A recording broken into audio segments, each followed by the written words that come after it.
قرآن پاک ایک دائمی معجزہ ہے جو اللہ تعالیٰ کی طرف سے حضرت محمد صلی اللہ علیہ وآلہ وسلم پر نازل کیا گیا، اور اس میں اللہ پاک نے نزول قرآن کے ساتھ ہی یہ چیلنج دے دیا کہ اے کافرو، اگر تم کہتے ہو کہ یہ کلام پاک کلام اللہ نہیں تو پھر ایسا کرو، تم اور تمہارے معبودان باطل سب مل کے اس کی مثل ایک صورت بنا کے لے آؤ اگر تم اپنے دعوے میں سچے ہو۔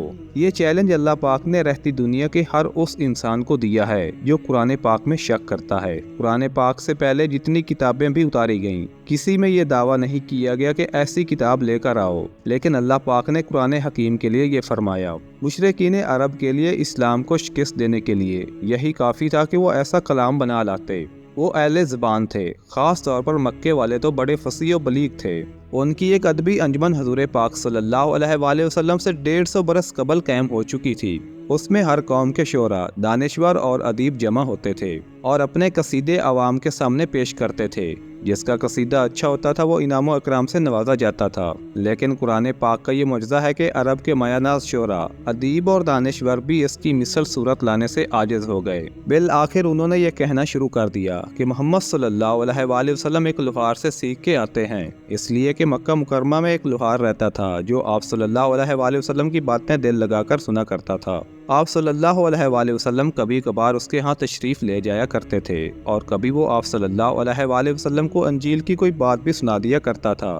مکہ مکرمہ کے بعض کافروں نے اس کو بنیاد بنا کر یہ مشہور کرنا شروع کر دیا کہ آن حضرت صلی اللہ علیہ وآلہ وسلم یہ قرآن پاک اس لوہار سے سیکھتے ہیں، حالانکہ وہ لوہار اجمی تھا اور قرآن پاک کو اللہ پاک نے عربی جیسی فصیح و بلیغ زبان میں نازل فرمایا۔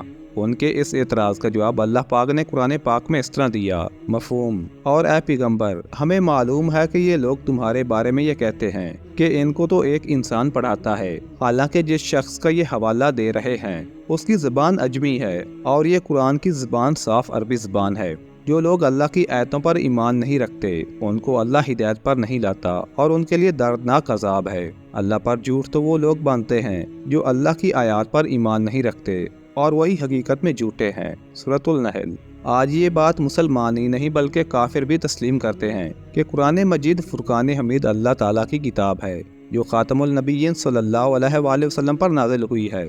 اس کی ہر صورت اور ہر آیت معجزہ ہے۔ اس کی حفاظت کا ذمہ اللہ پاک نے خود اٹھایا ہے۔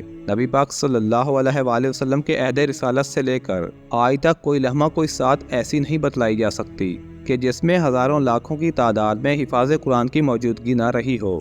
یاد رکھیے 8-10 سال کا بچہ جسے اپنی مادری زبان میں ایک چھوٹا سا رسالہ یاد کرنا دشوار ہے، وہ بچہ ایک اجنبی زبان کی ایک ضخیم کتاب کس طرح یاد کر کے فر سنا دیتا ہے۔ اسی طرح اگر کسی مجلس میں یا نماز تراویح میں کسی قاری عالم حافظ سے قرآن پاک کے کسی بھی سپارے کی کوئی آیت بھول جائے یا چھوٹ جائے تو فوراً حافظ بچہ بول اٹھتا ہے اور اس کے بتانے کی وجہ سے ہی قاری آگے چل سکتا ہے۔ یہ بھی اس کلام پاک کا ایک معجزہ ہے۔ اسی طرح دنیا کی کوئی کتاب اگر انسان ایک مرتبہ پڑھ لے تو دوسری دفعہ پڑھنے کو جی نہیں چاہتا، لیکن قرآن پاک رب العالمین کی وہ کتاب ہے کہ جس کے پڑھنے سے ہر بار نیا سرور و جذبہ بیدار ہو جاتا ہے اور قلب کو اطمینان و سکون ملتا ہے۔ اس کلام کا ایک معجزہ یہ بھی ہے کہ جب تک یہ کلام پاک اس دنیا میں موجود ہے اس وقت تک قیامت نہیں آ سکتی۔ قرب قیامت کے نزدیک اللہ پاک قرآن پڑھنے والوں کو اور پڑھانے والوں کو اٹھا لے گا، پھر قرآن پاک کے اوراق سے سیاہ حروف اٹھائے جائیں گے۔ اس کے بعد اللہ پاک اسرافیل علیہ السلام سے یہ فرمائے گا کہ اسرافیل،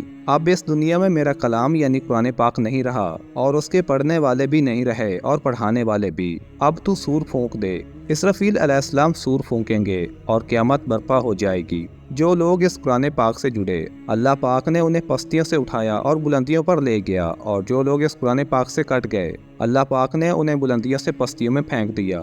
حضرت عمر رضی اللہ عنہ فرماتے ہیں کہ حضور اکرم صلی اللہ علیہ وآلہ وسلم نے فرمایا کہ اللہ تعالیٰ اس کتاب قرآن مجید کی وجہ سے کتنے ہی لوگوں کو بلند مرتبہ اونچا کرتا ہے اور کتنے ہی لوگوں کو پست اور ذلیل کرتا ہے۔ اس حدیث شریف کی تشریح یہ ہے کہ یہ قرآن مجید اللہ پاک کی آخری کتاب ہے۔ اس میں دنیا اور آخرت کی کامیابی کے طریقے بتائے گئے ہیں۔ اللہ پاک کا یہ فیصلہ ہے کہ جو لوگ خواہ وہ کسی بھی نسل سے ہوں، ان کا کوئی بھی رنگ ہو اور کوئی بھی زبان ہو، قرآن پر ایمان لاتے ہیں اور اس پر عمل کرتے ہیں تو اللہ تعالیٰ ان کو دنیا و آخرت دونوں میں اونچا مقام عطا کرتے ہیں۔ اس کے مقابلے میں جو قوم یا لوگ اس پر عمل نہیں کرتے، اگرچہ وہ بلندیوں کے آسمان پر بھی ہوں، نیچے گرا دیے جاتے ہیں۔ اسلام اور مسلمانوں کی پوری تاریخ اس حدیث پاک کی سچائی کی گواہ اور اللہ پاک کے اس فیصلے کی آئینہ دار ہے۔ ناظرین کرام، میں امید کرتا ہوں کہ آپ کو آج کی یہ معلوماتی ویڈیو ضرور پسند آئی ہوگی۔ اس طرح کی مزید معلوماتی ویڈیوز دیکھنے کے لیے آپ ہمارے چینل کو سبسکرائب کر دیں۔ Thanks for watching and keep subscribing.